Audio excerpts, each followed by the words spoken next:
Let's make an amazing seafood boil. Yes! Now I'm going to make this amazing seafood boil for two, but it can definitely serve up to 8 people easily. The textures, the flavors, the colors are quite the showstopper. Let's start by checking and cleaning these mussels. With fresh mussels, you want to ensure that the shells are closed. You're also checking for cracked shells. You also want to remove the beards. That's the hairy membrane that attaches the mussel to its post. Now you see, this shell is opened. You could tap on the mussel, and if it closes on its own, then it's okay. If it remains open, that means the mussel is dead. Yes, fresh mussels are sold alive. A tightly closed mussel is a live mussel. It is very important that you check every single one. I always find at least 1 or 2 dead mussels. Eating dead mussels will make you sick. That being said, please check your mussels. My other ingredients are ready to go, so let's prepare our liquid. I always start with 2 to 3 tablespoons of olive oil, then a few splashes of chicken stock to start. I'll add more later. I drop in 1 whole onion cut in half with the peel on. This will impart great flavor to your stock. I'm going to squeeze in half a lemon and drop it in, and squeeze in 1 whole lime cut in half and drop it in. So that's a half a lemon and a whole lime. This will give the seafood boil the acid it needs. I'm also going to squeeze in a half an orange. This will give the boil a bit more acid and the sweetness it so needs. I love garlic, don't you? I drop in half a bulb cut across, and as much dried red pepper flakes as you can stand. I'll add some more of that chicken stock. Try to use fresh or a good one at the store that you like. Add some salt. I use kosher. And for seafood boils, I like to add dried rosemary.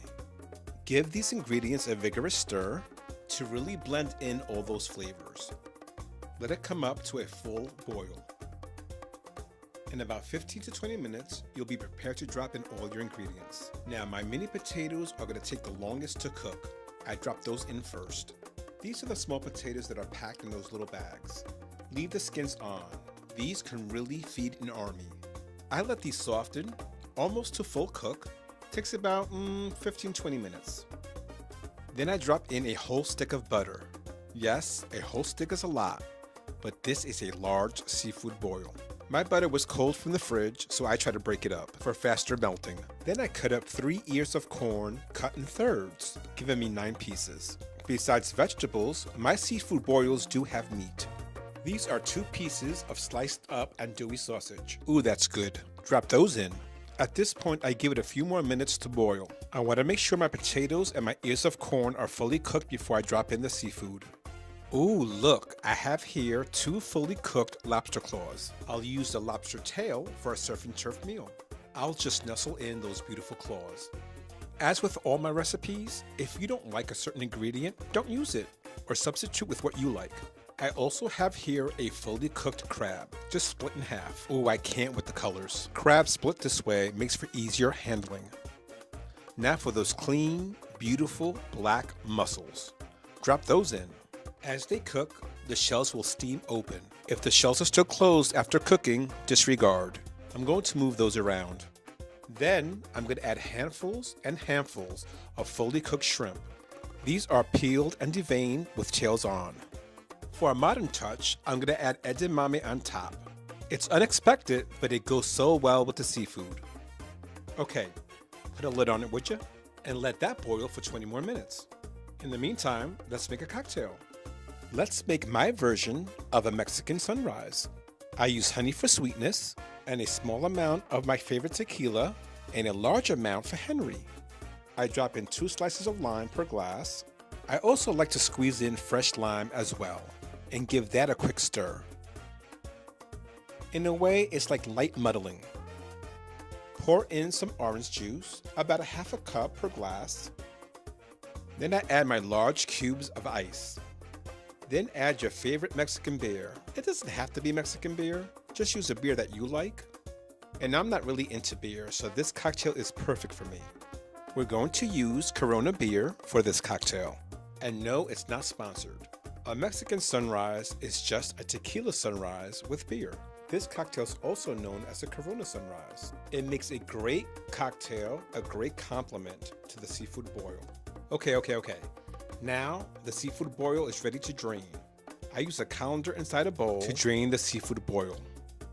Some people leave the liquid because they want to dip in breads or cheddar biscuits and stuff like that.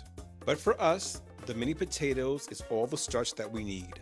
I do this process to reserve that liquid gold, and then I return all those beautiful ingredients right back in the pot where it came from. Ooh, eat your colors. I like to distribute it, I like to mix it up and sprinkle on some scallions, green onion.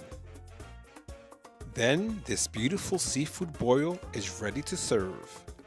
Look at that. Okay, before we get into it, let's put away that liquid gold.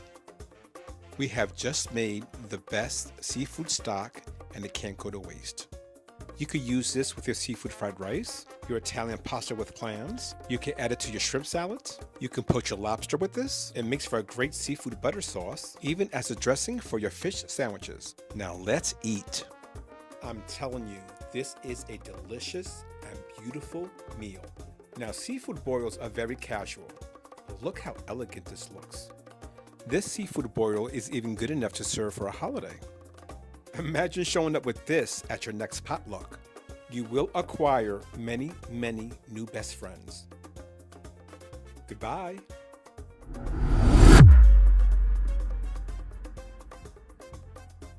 Check out these videos.